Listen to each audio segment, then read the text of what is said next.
천 번을 불러도 내 눈에는 눈물이 멈추지 않는 것은 십자가의 그 사랑, 나를 살리려 하늘 보자. 세계 이 화장품 마스카라계에 아주 굉장히 많은 큰, 오히려 그 약보다 더 큰 창출을 내는 이런 결과가 있다고 이야기합니다. 신약을 개발하려고 했지만 부작용이 생겨서 그것이 오히려 그 회사에게는 훨씬 더 큰 이익을 창출하게 된 거죠. 이런 것을 우리가 영어로 이렇게 이야기합니다. 세렌디피티라고 하는 말을, 용어를 사용해요. 세렌디피티라고 하는 말은 뭐냐면 뭔가 노력하다가 의도하지 않았던 결과에 의한 행운. 그러니까 그냥 우리 행운이라는 말과는 조금 차이가 있습니다. 전혀 의도치도 않고 전혀 아무런 노력도 안 했는데 딱 얻어지는 그런 요행, 어떤 행운도 행운이라고 할 수 있지만, 뭔가 만들어내려고 하고 개발하려고 하고 노력하는 가운데서 의도치 않게 발생한 문제로 인하여 주어지는 행운, 이것은 그냥 일반 우리가 행운과 조금 다른 의미로 세렌디피티라고 하는 용어를 씁니다. 이 말이 어디에서 나왔냐면요, 이 페르시아 우화에서 나온 거예요. 세렌딥이라고 하는 이 왕자 형제들이 3명이 있었습니다. 그러니까 페르시아 우화이긴 하지만 그 배경이 어디냐면 이 스리랑카예요. 그래서 스리랑카에 세렌딥이라고 하는 이 왕가의 새 왕자가 이 보물을 찾으려고 여행에 나서는 거예요. 이 여행에 나섰는데 의도한 대로 보물은 하나도 찾지 못하고 많은 시간을 여행을 했지만 결국에 가지고 돌아온 것은 용기와 지혜였다. 그들이 여행한 목적은 보물을 찾기 위해서 갔지만 그것은 얻지 못하고 그들이 얻어온 것은 지혜와 용기였다. 그래서 이것을 호이레스 월폴이라고 하는 이 영국의 작가가 자기 친구들에게 편지를 하면서 이 세렌디피티라고 하는 이 용어를 18세기에 처음 사용해서 뭔가 노력하고 뭔가 이 의욕을 가지고 하다가 그것에서 발생한 부작용, 실수 때문에, 그런데 그것 때문에 생긴 문제가 자기에게 행운이 되는 것, 이것을 이제 세렌디피티라 이렇게 이야기를 합니다. 여러분, 우리가 살아가다 보면 행운이나 요행을 바라고 원하는 것은 아닌데 뜻밖의 그런 일들이 생길 때가 있습니다. 우리가 그래서 다양한 표현을 하지 않습니까? 뭐 횡재했다, 뭐 행운, 럭키, 뭐 여러 가지 용어로 우리가 뜻밖의 일어난 좋은 일들에 대해서 우리가 그렇게 이야기를 합니다. 우리가 삶을 살아가다 보면 하나님께서 우리들이 생각하지 않고 의도하지 않았던 일들로 우리를 깜짝 놀라게 하실 때가 있습니다. 나는 굉장히 의도하지 않았고 어떤 것은 실수하고 어떤 것은 실패했음에도 불구하고 오히려 그 실수와 실패를 하나님께서 마치 나에게 다가오는 행운처럼, 마치 나에게 주어지는 어떤 여행처럼 그렇게 다가오는 일들, 아마 여러분 믿음 생활 하시면서 신앙 생활 하면서 한두 번은 다 경험했을 거라고 생각이 되어집니다. 하나님은 그렇습니다. 우리를 이 땅에 존재케 하시고 또 우리가 살아가는 동안 하나님은 주권적 섭리로 우리를 인도를 하시죠. 그래서 우리가 어려운 일도 만나고 고난도 만나고 좋은 일도 생기고 뜻밖의 일도 생기지만 다 하나님의 주권적인 섭리 아래서 우리가 살아가고 있는 거예요. 그래서 우리가 하나님의 섭리, 하나님이 우리를 이끄시는 그 섭리 안에서 인도하는 방법이 있습니다. 영어로 우리가 D자로 시작하는 4D가 있어요. 4가지로 그렇게 설명하면 여러분들에게 조금 이해가 될 거라고 생각이 됩니다. 처음은 디크리입니다. 디크리. 천명이라고 우리 한국말로 하면 하나님께서 명하시는 천명, 이런 말을 쓰기도 하는데요. 이건 뭐냐면 하나님의 주권과 섭리가 우리의 의지와 뜻하고 상관없이 하나님께서 주도해서 이끌어 가시는 방법이에요. 바울과 실라가 복음을 전하는데 감옥에 가려고 하지 않았어요. 그들이 감옥에 가서 이 감옥에 갇힌 자들을 위해서, 간수들을 위해서 복음을 전하자, 그렇게 하고 결단하고 감옥에 간 게 아니었죠. 억울하게 감옥에 갔습니다. 복음을 전하다가 억울한 누명을 쓰고 감옥에 갔어요. 그런데 그 감옥에서 하나님을 찬송하고 노래할 때에, 기도할 때에 옥문이 열리고 간수와 그 가족들에게 복음을 전하는 일이 발생을 했죠. 여러분, 이것은요, 하나님께서 전체적으로 주도하신 거예요. 감옥에 가려고 하는 마음을 바울과 실라에게 준 게 아니에요. 그런데 가도록 상황을 그렇게 인도하셨어요. 그리고 또 그 감옥에 갔는데 거기에서 기도하고 찬송할 때 옥문이 열리는 것, 그들이 의도했던 게 아니었어요. 그냥 감옥에 갇힌 상황에서 그들이 할 수 있는 것은 찬양하는 거였어요. 하나님을 노래하는 거, 기도하는 것밖에 없었어요. 그런데 옥문이 열렸어요. 그리고 거기에서 자연스럽게 복음을 증거할 수 있었죠. 이것은 바울과 실라가 계획한 것도 아니며 의도한 것도 아니며 그렇게 하려고 했던 것이 아닌데, 하나님이 전적으로 시작부터 복음을 전하는 모든 상황까지 다 인도하시는 거예요. 이게 뭐냐면 하나님께서 우리를 인도하시는 방법 가운데 하나님의 그 천명, 디크리라고 하는 이야기고요. 또 하나는 디렉션입니다. 이 지시예요. 하나님께서 우리에게 십계명을 주시죠. 또 산상수훈을 주시죠. 그래서 우리로 하여금 어떻게 우리가 하나님의 뜻대로 살아갈 것인가를 율법을 통해서, 규례를 통해서, 또 신약에는 이렇게 예수님께서 산상수훈을 통해서 우리에게 다양한 이 메시지를 전하면서 우리에게 지시하시는 내용들이 있습니다. 그래서 우리가 그 하나님의 말씀을 하나님의 법으로 알고 하나님의 뜻을 알고 그걸 기준 삼아서 우리가 살아가는 거죠. 또 세 번째는요, discernment가 있습니다. 이건 뭐냐면 분별이에요. 인식하는 거예요. 그러니까 성경에 이렇게 하라고, 이렇게 하지 말라고 이렇게 나와 있는 말씀들이 있지만 그것을 통해서가 아니라 그동안 전체적으로 우리가 하나님의 말씀을 듣고 배우고 알고 경험한 것을 통해서 우리가 잘하는 것처럼 하나님의 선하시고 기뻐하시고 온전한 뜻이 무엇인지 어떻게 하라고요? 분별하라고 말씀을 하셨죠. 그러니까 하나님의 뜻이 무엇인지 우리가 하나님께서 처음부터 끝까지 주도적으로 우리를 그렇게 인도하시는 게 아니고 또 이 말씀을 이렇게 지켜라고 그렇게 지시한 것도 아닌데 우리가 경험한 바, 우리가 알고 있는 바를 통해서 어떤 상황 속에서 하나님의 뜻을 분별하는 것, 이것을 통해서도 하나님은 우리를 인도하시죠. 네 번째는요, 데클레이션이죠. 우리 직접 하나님께서 말씀하시는 겁니다. 직접 말씀하시는 것. 그래서 하나님께서 빌립에게 내려가라, 사도행전에 보게 되면 막 이런 말씀이 있어요. 예루살렘에서 가사로 내려가라, 빌립을 부르셔서 그렇게 이야기를 합니다. 또 성령이 빌립더러 직접 지시하는 이런 말씀이 사도행전 8장에 보게 되면 나오잖아요. 그러니까 직접 사울을 불러서, 바울을 불러서 하나님께서 직접 명령하시는, 우리에게 그냥 바로 지시하시는 이런 것이 있죠. 그러니까 우리가 구별해서 네 가지로 말씀을 드렸지만 하나님께서는 우리를 인도하실 때, 당신의 주권적인 섭리로 우리를 인도하실 때 어떤 때는 처음부터 끝까지 우리의 의지와 계획과 상관없이 하나님이 강권적으로 주도해 가시는 이런 인도의 방법이 있는가 하면, 어떤 때는 하나님의 말씀을 우리가 가슴에 새기고 머리로 기억하는 것을 통하여서 그 말씀의 기준 삼아 우리가 인도함 받도록 하실 때가 있고, 또 어떤 때는요, 우리로 하여금 스스로가 분별하여서 그 상황 속에서 우리 스스로가 분별하여서 내가 결정하는 것 같지만 하나님께서 우리가 기도하고 말씀을 의지할 때 분별력을 주셔서 우리가 분별하며 하나님의 뜻을 인도를 받는 경우, 또 직접 어떤 때는 하나님이 우리 마음속에 말씀을 하시잖아요.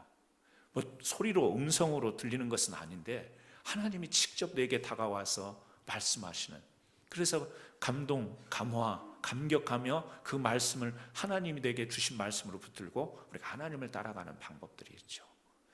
오늘 말씀을 보게 되면요, 다윗 이야기가 나오죠. 이 다윗 이야기가 나오는데 전적인 하나님의 주권적인 섭리 가운데 우리가 한 장면을 보는 거예요. 뭐죠? 다윗이 의도하지 않은 일이 발생한 거죠. 그리고 생각지도 못했던 뜻밖의 일이 생기는 거예요. 우리가 앞에서 이야기한 것처럼 행운이나 어떤 요행은 아닐지라도 우리가 이렇게 다윗에게 보면 다윗에게 정말 어려운 상황 속에서 다윗에게는 좋은 일이에요. 그런데 전혀 의도하지 않았어요. 앞에서 4가지 이야기를 했습니다만 그 4가지 중에 첫 번째 상황이 적용되는 것 같아요. 뭐냐면 하나님께서 처음부터 끝까지 다윗은 의도하지 않은데 하나님이 그런 방법을 통해서 인도해 가시는 과정을 우리는 오늘 본문 말씀에서 발견하고 볼 수 있습니다. 첫 번째는요, 하나님이 어떻게 보호하시는가. 여러분, 우리가 살아가다 보면 우리 스스로를 본능이라는 게 있죠. 나를 보호하고자 하는 본능이 있습니다. 그래서 우리가 눈에 보이는 어떤 육체적인 어떤 겉으로 물리적으로 드러난 이런 부분을 보호하려는 우리가 본능이 있고요. 사람이 내 신체, 내 몸만 보호하려고 하는 본능이 아니라 우리 명예도 보호하려고 하는 본능이 있잖아요. 그래서 누가 나에 대해서 좋지 않은 소리를 냈다, 소문을 냈다. 그런데 평안히 잠을 주무실 수 있는 분은 정상적인 분이 아니죠. 잠을 못 자기도 하고 사람에 따라 차이는 있겠지만 내 명예를 보호하려고 하는 본능이 있습니다. 본능적인 것 가운데 나를 보호하려고 하는 이런 측면은요, 눈에 보이는 부분과 눈에 보이지 않는 부분, 모든 전 영역에 있어서 그런 본능을 우리가 가지고 있어요. 하지만 생각처럼 우리가 그렇게 지켜지는 것이 아니라는 사실이에요. 내가 나를 보호하겠다고 해서 내가 나를 보호할 수 있는 것이 아니에요. 우리가 살아가면서 그렇잖아요. 얼마나 우리는 겁을 내는지 몰라요. 그 겁이 나는 이유가 뭐냐면 나를 내가 지켜야 되는데 그게 무언가로부터 침해를 받을 때 이러다가 내가 어떻게 되는 거 아닐까? 내가 무너지는 게 아닐까? 내 명예가 실추되지 않을까? 이 자기 자신의 어떤 보호를 하는 데 있어서 침해를 받고 공격을 받을까 봐 우리가 굉장히 두려워하는 경우가 많이 있어요. 우리가 잘 아는 것처럼 문제는 우리가 우리 스스로를 보호하는 것이 한계가 있다는 거예요. 하나님은요, 하나님의 주권적인 섭리 가운데 우리 믿음의 백성, 하나님의 백성들을 보호하시는 섭리로 인도하신다는 거예요. 여러분 눈에 보이지 않지만 하나님께서 여러분을 보호하십니다. 물론 우리에게는 액시던도 있어요. 또 우리가 다치기도 합니다. 넘어지기도 해요. 우리가 스스로 잘못하기도 하고 전혀 제3의 어떤 힘에 의해서 우리가 침해를 받기도 합니다. 그런 잔잔한 일들이 있지만 궁극적으로 하나님께서는 우리 하나님의 백성들을 보호하시고 인도하시죠. 오늘 또 보게 되면 여기 사울이 우리가 잘 아는 것처럼 다윗을 죽이려고 하잖아요. 시기했잖아요. 그래서 다윗을 계속 쫓아다닙니다. 오늘 또 그 쫓김의 현장 가운데 있는 내용 중에 하나예요. 이 사울이 우리가 이 사무엘상 19장에서만 우리가 읽어보게 되면요, 6번 다윗을 죽이려고 하는 장면이 나와요. 이 한 장에서만 그래요. 이 내용적으로 분석해 보면 이렇게 죽이려고 하는 시도가 6번이나 됩니다. 1절에 보면 죽일 것을 신하들에게 명령을 하죠. 그런데 이 붙잡혀서 죽을 것 같은 다윗이 참 드라마로 이걸 영화로 본다면 굉장히 드라마틱할 것 같아요. 붙잡힐 것 같고 죽을 것 같은데 그 상황들을 넘어가게 돼요. 그런데 여러분, 죽이려고 하는 사울, 그런데 오늘 이 사무엘상 19장 전으로 보게 되면 이 다윗을, 이 죽임을 당하려고 하는, 쫓겨다니는 다윗을 지켜준 사람이 누구예요? 사울의 아들이에요. 요나단입니다. 그리고 또 한 명이 등장하죠. 누구죠? 사울의 딸 미갈이에요. 이 사울 아버지는 이 다윗을 잡아 죽이려고 하는데 그의 아들과 딸은, 물론 딸은 이제 이 다윗의 아내가 되기도 합니다만, 이 아들과 딸은 이 다윗을 보호하고 살리는 일에 전적으로 나왔어요. 아버지에게 항의도 해요. 그리고 구체적인 방법으로 이 다윗을 도망치도록 만듭니다. 미갈도 창문으로 다윗이 도망하게 하고 그 침상에 다윗이 마치 누워 있는 것처럼, 그래서 전령들이 군인들이 와서 딱 보니까 다윗은 이미 창문으로 도망가 있고 거기는 아무것도 아닌 거예요. 누가요? 미갈이 그런 요령을 부린 거예요. 여러분, 우리가 상식적으로 물론 요즘에도 그런 일들은 있습니다. 아버지와 자식들이 전혀 다른 방향으로 삶을 살아가고 뜻이 맞지 않는 그런 경우도 우리는 얼마든지 볼 수 있어요. 그럼에도 불구하고 아버지는 죽이려 하고 아들과 딸은 살리려고 하는 이것이 보통 있을 수 있는 일이냐라는 거죠. 쉽지 않은 일이죠. 가족이 그래도 자기 편은 가족인 거예요. 여러분, 그거 세상에서 살다 보면, 경쟁하고 살다 보면, 이리 치고 저리 치고 살다 보면 어떤 때는 그런 생각 들잖아요. 그래도 가족밖에 없다. 그래도 내 남편, 속색여도 그래도 내 남편이고, 바가지 긁어도 내 아내고, 이 사고 쳐도 내 자식들. 그래서 세상 살아가다 보면 어떤 때는 가족밖에 없다, 이런 생각이 들 때가 있어. 가족은 마음이 통해야 되고 가족은 일치되는 행동을 해야 되는데, 지금 성경에서 보여주는 모습은요, 참 희한하게도 사울은 죽이려 하고 그의 아들과 딸은 살리려고 하는 거. 여러분, 이게 어떻게 사람의 생각으로, 사람의 계획으로, 의도대로 되는 일이겠어요? 이런 장면만 보더라도 하나님의 인도하심, 하나님의 역사하심, 하나님의 섭리하심, 사람이 사람을 예측할 수 없는 거예요. 당연히 아버지가 저러면 아버지 편을 드는 게, 역상을 드는 게 맞을 것 같은데 알 수가 없는 것이죠. 여러분, 살다 보면 나를 도울 수 없는 사람이 나를 돕는 경우가 있습니다.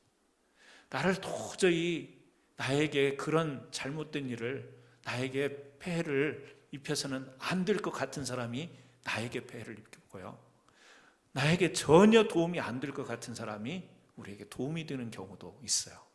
그래서 우리가 인생사라는 게 예측할 수 없는 게 그런 거 아니에요? 믿었던 사람에게 당하고 당할 것 같은 사람이 또 내게 가까이서 나의 도움자가 되는 이런 경우예요. 한 소녀가 노래를 참 잘하는데요, 근데 다른 자기 친구들처럼 집안 형편이 넉넉하지 못해서 레슨을 받고 이런 건 아니에요. 노래는 무척 하고 싶어요. 그런데 형편은 되지 못합니다. 원망도 있고 불평도 있지만 어떻게 할 수가 없어요. 하루는 공원에 가서 그냥 늘 버릇처럼 이렇게 노래를 부르는데, 그 노래를 듣고 있던 한 할머니가 막 칭찬을 하는 거예요. 노래를 너무 잘한다고 격려하는 거예요. 여러분, 칭찬과 격려는 다르죠. 칭찬은 잘하는 것에 대해서 찬사를 보내는 거였고요, 격려는 꼭 잘하는 것만이 아니라 어렵고 힘들어질 때에 이렇게 찬사를 보내주는 거죠. 그러니까 이 소녀에게는 격려가 된 거죠. 지금 자기는 노래를 원하고 노래를 잘 부르고 싶고 배우고 싶은데 형편이 안 되니까 노래는 부르는데, 이 옆에 있던 할머니가 막 격려를 해주는 거예요. 또 며칠 있다 갔는데 그 할머니가 또 공원에 있는데 또 거기서 노래 부르니까 할머니가 막 또 격려를 해주는 거예요. 이 소녀가 막 조금씩 용기를 얻기 시작하는 거예요. 매일은 아니지만 가끔 이제 그 할머니가 생각이 나고 노래 부를 용기가 생기고, 이러다가 어떤 대회에 나가서 우수한 성적을 받고 이제 굉장히 자신감을 가지고 이렇게 이제 음악의 세계로 이렇게 나갈 수가 있는 거예요. 계속해서 자기 머릿속에서는 그때 그 할머니의 격려가 너무 컸기 때문에 또 할머니를 찾아보려고 나섰지만 더 이상 볼 수가 없는 거예요. 할머니가 돌아가신 거예요. 나중에 이제 알고 보니까 그 할머니는 귀머거리 할머니였어요. 노래를 듣지 못하는 거예요. 근데 이 아이가, 이 소녀가 노래를 부르는데 얼굴에는 좀 그늘이 있는 것 같고, 이렇게 입모양을 보니까 잘 뭔가를 노래를 부르는 것 같고 하니까 할머니가, 자기도 핸디캡이 있는데 그 소녀를 보면서 어떤 마음이 들었는지 그냥 그를 격려해 준 거예요. 근데 그 소녀는 할머니가 자기 노래를 듣고 그렇게 자기가 노래를 잘한다고 그렇게 격려받은 힘에 의해서 나중에 그렇게 된 거죠. 여러분, 그렇습니다. 전혀 그 할머니는 이 소녀의 노래를 듣고 격려해 줄 만한 사람이 못 되는 거예요. 들을 수가 없기 때문에. 그런데 그 할머니가 이 소녀에게 격려자가 된 거예요. 여러분, 우리가 이런 일들이 있습니다. 전혀 상황적으로 보면, 형편으로 보면 이게 이런 뜻밖의 일이 일어날 수 있는 전혀 이유가 되지 못하는 일들이에요. 그런데 일어날 수 있다라는 거죠. 특별히 하나님께서 우리를 주권적 섭리 가운데 그렇게 인도하시면, 내가 의도하지 않았고 내가 기대하지 않았고 내가 계획하지 않았는데도 하나님은 뜻밖의 일을 통해서 우리를 새롭게 인도하실 수 있다라는 거예요. 저는 이 말씀을 보면서 그래요. 우리가 살아가면서 그렇습니다. 안 믿는 사람들은 행운을 바라죠. 안 믿는 사람들은 행운을 바라보면서, 그래서 우리 잘 아는 클로버 잎 이야기 잘 알잖아요. 클로버가 4개의 모양으로 되어 있는 그것이 행운을 상징하는데, 4개짜리가 아니라 3개짜리는 무엇을 상징하냐면 행복을 상징한다고 하잖아요. 그래서 사람들이 이 3개짜리 이파리는 다 짓밟아 버리고 4개짜리 행운을 찾는다고 이 행복을 저버리는 삶을 사는 것이 세상이 바라는 행운이고, 우리가 바라는 똑같은 행운과 같은 거지만 우리는 계획하지 않았고 의도하지 않았고 뜻하지 않았지만 하나님의 주권적인 섭리, 다시 말하면 하나님을 전적으로 신뢰하고 의지하는 가운데 내 인생에 하나님의 개입이 있다라는 이 분명한 믿음을 가지고 살아가다 보면, 그렇게 우리에게 걱정이 되고 염려가 되고 불안한 모든 일들도 하나님을 바라보면서, 여전히 마음과 감정은 불안하죠. 여전히 우리 마음속에 근심은 남아있죠. 하지만 하나님을 신뢰하는 것, 이게 더 그 근심과 걱정보다 더 크게 될 때, 하나님 분명히 이러한, 다윗에게만 이러한 일이 아니라 오늘 우리 믿음의 백성들, 아니 믿음을 갖지 않아도 이 땅에 사는 모든 인생들에게 하나님은 일반적인 이러한 은혜로 우리에게 임하시는 거죠. 오늘 우리가 이 말씀을 나누면서 여러분 마음속에 그게 있었으면 좋겠어요. 근심이 한순간에 없어지고 사라지고 지워지는 게 아니에요. 사람이 그렇게 단순한 게 아니에요. 사람의 마음이라는 게, 이게 신경이라는 게 그렇게 심플한 게 아니기 때문에 우리가 걱정, 근심 다 사라지고, 찬송은 우리가 그렇게 불러요. 다 물러가고 이렇지만 찬송 부르면서도 걱정이 있는데 그걸 어떡할 거예요? 그걸 끄집어내지 못하는데 어떡할 거예요? 그것을 우리가 이길 수 있는 것은요, 하나님을 신뢰하는 것이 더 큰 내 마음의 확신으로 있을 때 우리가 그 상황을 이겨나갈 수 있는 거예요. 그러므로 오늘 우리가 이 예배하는 이유가 있지 않습니까? 찬양하는 이유가 있어요. 기도하는 이유가 있습니다. 물론 하나님께 우리가 먼저로는 영광을 올려드리고 하나님을 영화롭게 하는 것이 바로 예배의 목적이면서, 또 한편 그 영광을 받으신 하나님은 우리를 주권적인 섭리로 인도하시죠. 어떻게 해요? 앞에서 말한 방법 4가지처럼 전적으로 개입하시기도 하고, 우리로 하여금 분별하게도 하시고, 우리에게 하나님께서 말씀을 주시기도 하고, 우리로 하여금 기준, 하나님의 말씀인 성경을 기준 삼아서 우리가 분별하며 하나님을 따르는 방법. 그래서 우리 믿는 자에게, 여러분 이런 일이 있어요. 어떤 일이요? 내가 생각도 못했는데, 전혀 이런 일은 기대도 안 했는데, 하나님이 전혀 알지도 못했던 사람, 나를 도울 수 있는 형편이 안 되는 사람, 나에게 정말 좋은 어떤 길을 열어줄 수 있는 환경이 아니고 상황이 아닌데, 하나님이 이런 일도 내게 열어주시는구나. 이게요, 우리 믿는 자에게는 있는 거예요. 그래서 우리가 간증이 있는 거예요. 그래서 우리가 하나님께 감사가 있는 거예요. 저는 여러분들이 그런 신실한 하나님을 전적으로 의지하고 믿고 확신하며 나가기를 주님의 이름으로 축원합니다. 2번째는요, 하나님이 영으로 임하시는 일, 이게 우리에게 있다라는 사실이에요. 당연하죠. 하나님이 영으로 우리를 인도하시죠. 오늘 말씀에도 보게 되면요, 사울 왕의 계속된 위협 때문에 다윗이 도망가잖아요. 어디로 도망가요? 오늘 성경에 보니까 라마라고 하는 곳에 나옅. 그러니까 아마 캔사스의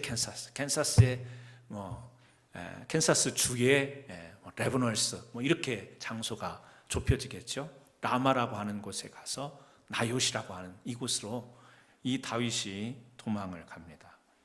여러분, 사람이 힘들 때 본향을 생각합니다. 고향을 생각하죠. 이렇게 특히 이민의 삶을 오면, 물론 이제 20년, 30년 살다 보면 갈 데도 없어요. 사실은 갈 데도 없어지는데, 그래서 이렇게 미국에 온 지 얼마 안 되고, 또 아니면 여행하고, 이렇게 마음이 이렇게 탁 정착이 안 될 때는, 힘들면 어디부터 생각이 나죠? 집이 생각이 나죠. 부모님이 계신 곳. 부모님이 생존해 계시지 않으면 옛날을 생각하죠. 옛날 부모님과 함께 했던 곳. 그래서 그곳이라도 가보고 싶은, 집이 있는 것도 아닌데 옛날에 살던 동네 가서 한 바퀴 휙 둘러보고 오는 거. 저도요, 한국 나가서 그래 본 적이 있어요. 옛날 어렸을 때 살았던 동네를 그냥 이렇게 끼우시 한번 쳐다본 거예요. 그 현재 살고 있는 주인이 뭐 이상한 사람이 와서 우리 집을 다 굳어보지? 뭐 이런 시선으로 이렇게 하는데요. 옛날 살던 동네를, 또 옛날 다녔던 국민학교, 그때는 초등학교 아니었잖아요. 국민학교였잖아요. 그것도 한번 이렇게 돌아보고 싶고. 이게 추억이라는 게 있어요. 그런데 사람이 힘들 때는 고향을 생각하잖아요.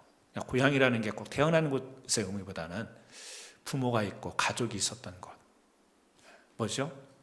내가 어떤 힘들고 어려운 일이 있을 때 위로받고 보호받고 이렇게 격려받던 그런 곳을 이렇게 가고 싶은. 다윗이 지금 자기를 사울이 쫓아 이렇게 계속해서 위협을 할 때 어디로 가야 됐을까요? 아마 사람의 마음이면 고향을 생각할 수도 있겠죠. 집을 생각할 수도 있겠어요. 그런데 지금 다윗이 찾은 곳이 라마 나요시예요. 왜 이곳을 찾았냐면 여기는 사무엘이라고 하는 선지자가 있었어요. 하나님께 기도하고 하나님의 은혜로, 하나님의 말씀으로 사는 사무엘 선지자가 그곳에 있었던 거예요. 다윗이 지금 쫓겨 도망가는 곳은, 힘들 때 찾은 곳은 어디냐? 하나님께 예배하는 장소였어요. 그리고 하나님의 말씀을 붙들고 말씀을 선포하는 이 사무엘에 있는 곳으로 향하게 됐다라는 거죠. 여러분, 사람이 어떤 순간에 어디를 향해 가는가, 이게 굉장히 중요합니다. 막 스트레스 받을 때 어디 갈까, 이게 굉장히 중요해요. 자칫 잘못하면 탈선할 수가 있고요. 잘 결정하면 그 스트레스를 건강하게 해소할 수 있는 곳을 갈 수가 있는 거예요. 그러니까 우리가 막 그러잖아요. 어디 가지? 여름철이니까 이제 휴가를 어디 가지? 막 행선지를 생각하는데 잘 가셔야 돼요. 휴가도 잘 가셔야지 못 돌아오는 수가 있어요. 잘 선택을 해야 되는 거죠. 다윗은 힘들고 어려울 때, 위협이 있을 때 하나님의 말씀이 있는 곳을 향했다라는 거예요. 저는 여러분들이 늘 우리가 살아가면서 선택의 기로에 있고 늘 어딘가를 이렇게 가야 되는 상황들이 있을 때 꼭 다윗과 같지는 않더라도 여러분 안에 계신 주님께서 여러분의 행선지를 결정해 주기를 주의 이름으로 축원합니다. 여기를 가고 싶기는 해요. 여기가 좋아 보이긴 해요.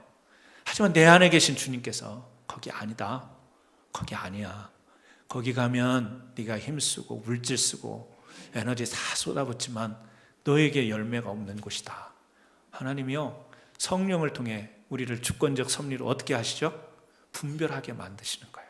생각나게 하시는 거예요. 앞에서 이야기한 것처럼 강권적으로 네 갈 길은 그곳이 아니야 막아버리는 경우도 있지만 하나님이 우리 스스로 결정하고 선택하게 이렇게 내버려 두는 때가 있죠.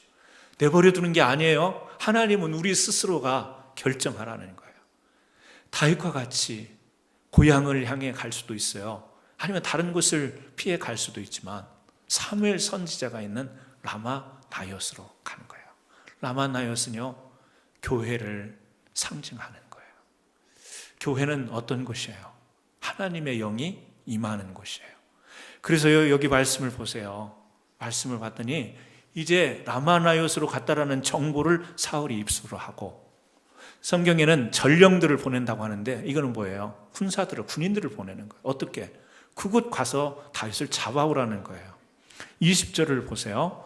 사울이 다윗을 잡으러 전령들을 보냈더니 그들이 선지자 무리가 예언하는 것과 사무엘이 그들의 병으로 선 것을 볼 때에 무슨 이야기냐면 라마나요스로 전령들을 군인들을 보냈더니 그곳이 어떤 곳이었어요?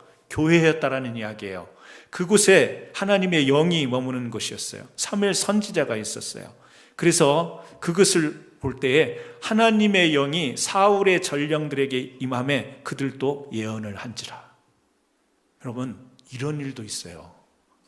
군인들이 다윗을 잡으러 지금 라마나요스를 갔는데 그 잡으러 간 군인들이 딱 가보니까 하나님의 말씀을 전하는 선지자가 있고 예배하는 곳이었다라는 거예요. 그런데 그들에게 하나님의 영이 임해서 그들이 예언을 했다고 나와요. 여기서 말하는 예언은 앞날에 뭐 일어날 일 이런 것을 의미하는 게 아니고 하나님의 영에 사로잡혔다라는 이야기예요. 방언도 하고 예언도 하고 우리가 뭐 신약 성경에 보면 그런 일들이 나오죠. 어떨 때요? 성령의 충만함을 받을 때, 하나님의 영에 사로잡힐 때. 이들이 예언을 했다라는 것은 하나님의 영이 그들을 사로잡은 거예요. 그리고 그들의 입에서 전혀 있을 수 없는 일이 발생한 거예요. 어떻게? 붙잡으러 간 자들이 하나님께 같이 예배하는 것과 같은, 하나님을 찬미하는 것과 같은 일이 그곳에서 발생했다라는 거예요. 이것은 앞에서 보면 뭐였죠? 천명이죠. 하나님이 이 군인들은, 이 전령들은 의도하지 않았어. 야, 우리 다윗을 잡으러 가자. 그래서 혹시 거기에 예배하는 곳이 있으면 우리도 영적으로 신령하게 예배드리고 오자, 이러고 간 게 아니란 말이에요. 그렇겠어요? 그런 사실이 없잖아요. 예배고 뭐고 사무엘이고 뭐고 그들의 눈에는 다윗만 잡아오면 된다고 그들은 계획하고 간 거예요. 근데 갔더니 어떻게 돼요? 하나님의 영이 임하여서 그들 입에서 찬미가 나오고 예언이 나왔다라는 거예요. 여러분, 이런 일이 있어요. 어디에? 하나님의 인도하심 속에. 그리고 지금 다윗이 자기의 피할 길을 찾아서 갔던 그곳, 라마나얏, 선지자가 있는 교회는 어떤 곳이죠? 하나님의 영이 임하는 곳이에요. 교회 안에는 별일이 다 있는 거예요. 왜요? 별 사람이 다 오니까. 별 사람이 다 오니까 교회는 별일이 다 있는 거예요. 교회가 별일 없을 거라고 생각하면 여러분 착각이에요. 생각해 보세요. 여러분 한 사람이 별의 별 사람인 거예요. 다 성격도 틀리고 생각하는 것도 틀리고 성향도 틀리고 막 음식 먹는 것도 틀리고, 오늘 뉴스그룹이요 음식 점심 준비했대요. 여러분 입에 안 맞을 거예요. 다 틀려. 성향이 다 틀려요. 다 틀린 별의별 사람이 왔기 때문에 교회 안에서는 별의별 일이 생기는 게 맞아요, 틀려요? 맞아요. 근데 왜 별의별 일이 없기를 바라요? 별의별 일이 다 있어요. 근데 놀라운 사실은 하나님이 영이 임할 때 우리가 생각할 수 없는 별의 별일이 생길 수 있다는 거예요. 세상에서 그렇게 지독이도 뭔가에 중독이 되고 뭔가에 이끌려서 또 좀 우리가 이야기하다 보면 이 사탄에 눌려서 아니면 악한 영의 그 공격 속에서 살던 사람이 교회의 어떤 연유로 인해서 어떤 사람의 강권적인 인도를 통해서 교회에 나와서 변화받고, 세상에서는 하나님의 영이 없이 열심히 살던 사람이 하나님의 교회에 와가지고 하나님의 영이 임하니까 하나님의 사람으로 열심히 충성되게 일하는 사람들, 그게 여러분들 아니에요? 그게 우리 아니겠어요? 세상에서는 내가 다른 사람을 섬기고 다른 사람을 배려한다는 것은 생각할 수도 없는, 내 중심으로 살았던 사람이 교회에 하나님의 영으로 충만한 은혜를 입으니까 왜 이렇게 주면서도 아깝지가 않고, 뭔가 생기면 또 어떤 사람이 생각나고 주고 싶고, 여러분 막 그런 변화를 하나님의 교회에서 이런 일을 우리가 겪고 있잖아요. 그냥 할 수도 있겠지만 사람이 마음이 달라지면, 사람이 뭔가 자극이 되면, 뭔가 계기가 있으면 변할 수 있는 거지, 사람 쉽게 변하지 않습니다. 여러분, 사람이 쉽게 변하지를 않아요. 변하지 않습니다. 성격, 성질, 성향, 기질 쉽게 변치 않아요. 그런데 변하는 게 가능한 것은요, 라마나얏에 임하시는 하나님의 영, 하나님의 교회 가운데 임하시는 하나님의 영이 우리 깊은 곳에 들어오셔서 우리를 사로잡으실 때 우리가 변화가 있는 거예요. 다른 사람을 섬길 수 있는 거예요. 성경에 나와 있는 이웃사랑이 가능한 것은 하나님의 영이 받은 사람이 가능한 거예요. 겉으로는 말로는 이웃사랑이라고 하지만 그 안에서는 무시하고, 그 안에서는 내가 사랑을 이만큼 하는 사람이라고 하는 자기 가시, 자기 자랑, 이웃사랑이라는 표면적 슬로건은 그렇지만 그 안에 별의별 생각을 다 갖고 있는 인간의 이 복잡함, 하나님의 영이 임하면 복잡하지 않습니다. 여러 가지 생각이 들지 않습니다. 그냥 하나님의 이름으로, 주의 이름으로 섬기는 것, 그것으로 대체 끝나는 거예요. 그래서 하나님의 영이 임한 사람들은 생각이 복잡하지 않아요. 그래서 하나님이 고 하면 가는 거예요. 아브라함에게 가라 하면 가는 거고, 바울에게 가라 그러면 가는 거예요. 하나님의 영에 붙들린 사람들은 막 자기 생각이 복잡하지 않습니다. 생활이 복잡하지 않아요. 삶이 어수선하지 않습니다. 심플해요. 그런데요, 한 번 보냈던 이 사울에게 이런 일이 발생해요. 21절에 보면 어떤 사람이 그것을 사울에게 알림해. 아니, 전령들을 보내서 다윗을 붙잡으라고 하니까 같이 가서 예배드리고 앉아있잖아요. 얼마나 기가 막혀요. 이걸 사울에게 알린 거예요. 그랬더니 21절에 사울이 다른 전령들을 보냈더니 그들도 예언을 했으므로 사울이 세 번째 다시 전령들을 보냈더니 그들도 예언을 한지라. 몇 번이요? 3번. 아니, 이것들을 보냈더니 뭐 하고 앉았대? 또 보냈어요. 보냈더니 또 그들이 어떻게 해요? 또 같이 예배하고 앉아있어요.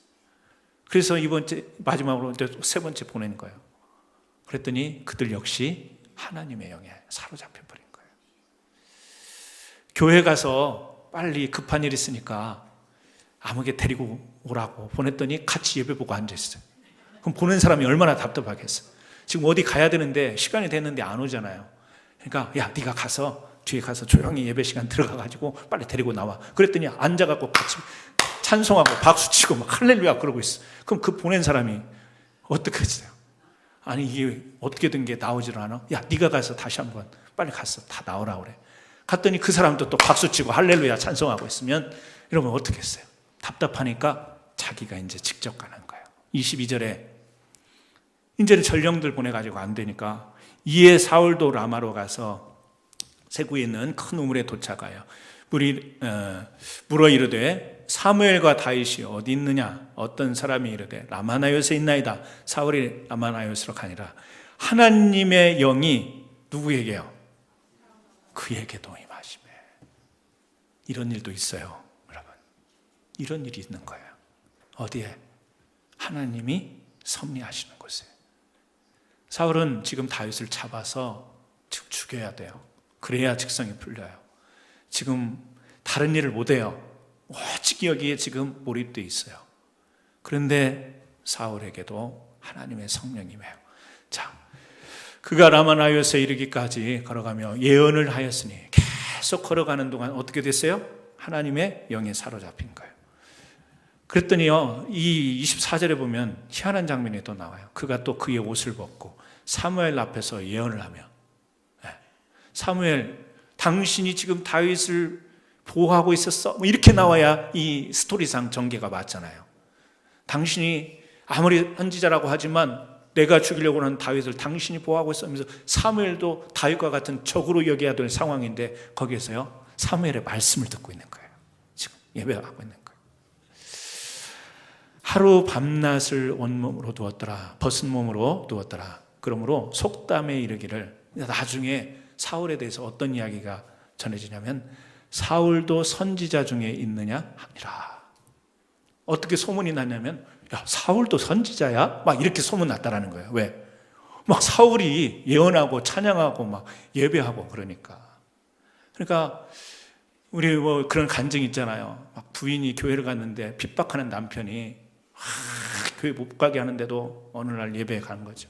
술을 잔뜩 먹고 교회로 이거 잡아서 가만 안 둘 거야 딱 왔는데 강 목사 앞에 서더니 막 찬양하고 부드러워지면서 이런 거. 네. 지금 그런 장면하고 똑같은 거예요.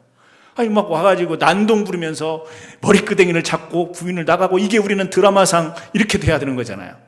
그런데 문을 팍 차고 들어왔는데 갑자기 그냥 막 손을 이러면서 찬양하면서 말씀 전하고 있는 제 앞에 오더니 무릎 꿇고 회개하고 이런 현상.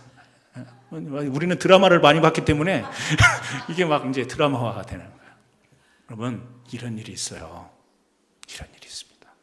혹시 여러분 가운데 내용은 다르지만 강팍했던 나도 하나님께 이렇게 거꾸러진 적이 있습니다, 이런 간증을 가지고 계신 분도 아마 이 중에 계실 거라고 생각이 돼요.